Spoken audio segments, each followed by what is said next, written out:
बिस्मिल्लाहिर्रहमानिर्रहीम, अस्सलामु अलैकुम।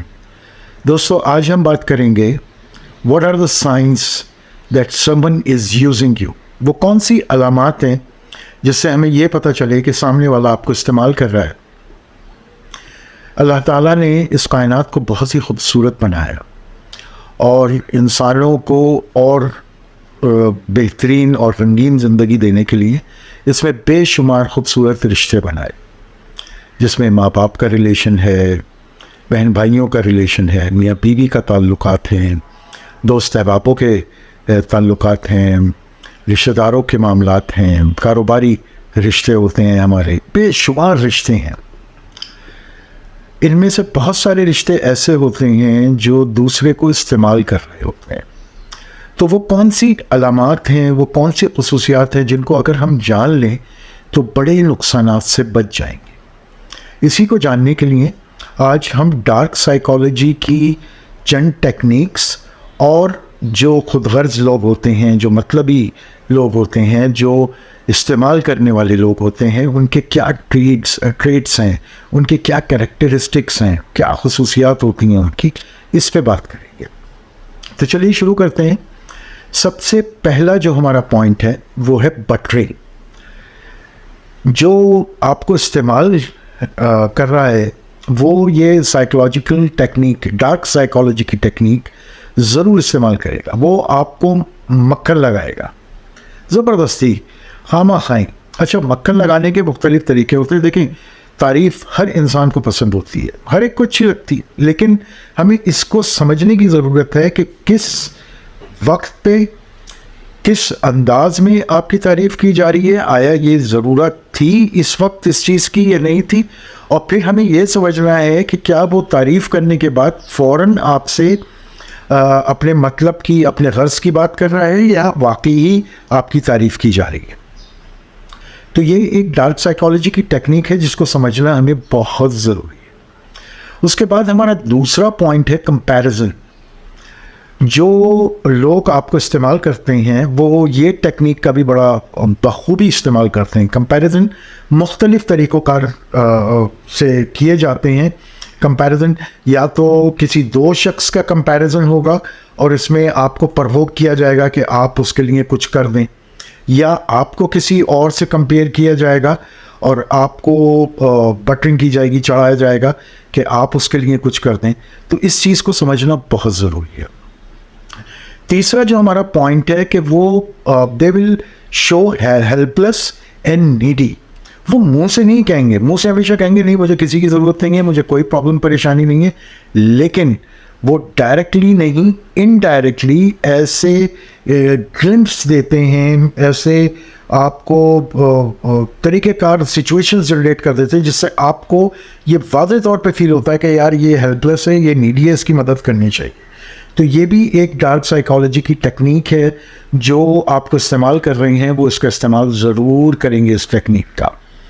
अच्छा, वो जो हमारा जो चौथा पॉइंट है वो है इमोशनली आपको मैनिपुलेट करेंगे। इमोशनल अटैक्स होंगे, रोने लगेंगे, बाज़ औक़ात मोहब्बत का अंदाज़ अपना के और फिर आपसे अपनी बात मनवाने की कोशिश की जाएगी।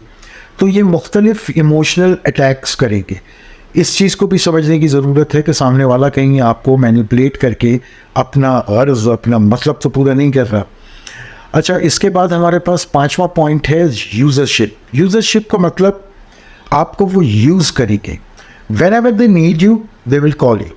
इसमें बाज़ वक़्त लोग करते क्या हैं कि महीनों बात नहीं हो रही, जिस वक्त काम पड़ा आपको फ़ोन किया और टक करके कह दिया यार मेरा ये काम है, ये कर लो। और अगर थोड़ा सा फॉर्मल है तो वो करेगा ये कि एक आध दो दफ़ा कॉल करेगा, उसके बाद फिर अपना मुद्दा बयान करेगा आपके सामने। अगर ये भी नहीं कर रहा तो वो एक आध दफ़ा आपको कॉल करेगा, फिर आपको बुलाएगा खाने पे, चाय पे, और उसके बाद अपना मुद्दा रखेगा। तो ये ऐसी टेक्निक्स इस्तेमाल करते हैं जिससे वो अपना गर्ज़, अपनी ज़रूरियात पूरी कर सकें आपसे। अच्छा, ये जो लोग होते हैं, हमारा छठा पॉइंट है नॉन एक्टिव लिसनर्स। देखें, आदमी हमेशा उसको सुनता है जिसको वो चाहता है सुने, जिससे वो कुछ हासिल करना चाहता है, जिससे उसका कोई गर्ज होता है। ये एक इंसानी नेचर है। अगर कोई रिलेशनशिप में, आपने अमूमन नोटिस किया होगा, आप महफिल में बैठे हुए बात कर रहे हैं, सामने वाला इधर उधर देखना शुरू कर देगा, आपकी बात को तवज्जो से नहीं सुनेगा। तो ऐसे वक्तों में अपनी बात को रोक दीजिए, बात ना कीजिए, क्योंकि ये आपको नुकसान ही पहुँचाएगी।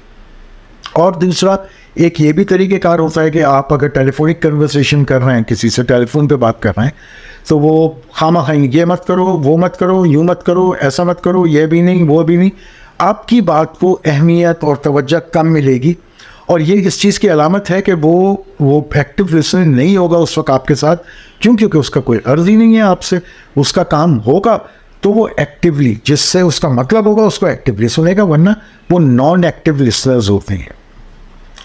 अच्छा, इनका एक जो हमारा 7वां पॉइंट है वो है सेल्फ ओरिएंटेड होते हैं, अपने गिर्द घूम रहे होते हैं, अपने मामलात, अपने मसले मसाइल, अपनी प्रॉब्लम्स, अपनी अचीवमेंट, सिवाय अपनी ज़ात के इनको और कुछ भी नज़र नहीं आता। आप कुछ भी करने इनके लिए इनको नहीं अंदाज़ा होगा, इनको नहीं महसूस होगा, क्योंकि इनके अंदर इस चीज़ की कमी होती है। ये सेल्फ ओरिएंटेड होते हैं। जब आप ऐसे लोगों से ताल्लुकात आपके हों तो आपको अंदाज़ा हो जाएगा कि यार ये अपने मामलात को तो प्रायोरिटीज़ पे रखता है, मेरे मामलात को गैर ज़रूरी समझता है, सुना अनसुना कर देता है। आपको काम है तो कोई प्रॉब्लम नहीं, उनको काम है तो बहुत मतलब इम्पॉर्टेंट चीज़ है, उस पर वो कॉम्प्रोमाइज़ नहीं करेंगे। आपका टाइम वो यूज़ कर रहे हैं, ले रहे हैं, और जब उनको आपको टाइम की ज़रूरत है तो वो अपनी मसरूफियात बता देंगे आपको, मतलब एक्सक्यूज़ देंगे। सेल्फ ओरिएंटेड होंगे सिर्फ अपने लिए, अपनी ज़ात के लिए, अपने जो भी उनकी सराउंडिंग है, बस सिर्फ उस हद तक वो लोग महदूद रहते हैं। अच्छा, उनके अंदर जो हमारा 8वां पॉइंट है, लैक ऑफ एप्रिसिएशन होगी। वो अपने आप को तो अप्रिशिएट करते हैं, आप उन्हें टाइम दे रहे हैं, ज़ाहिर बात है पैसा भी लगता है, एनर्जी भी यूज़ होती है, आपकी नींदें भी ख़राब होती हैं बाज़ वक़्त, लेकिन वो इन सब चीज़ों को बलाए ताक रख के वो सिर्फ और सिर्फ अपनी बात करेंगे, हमने तो यूँ किया था, हम तो ऐसा करते हैं।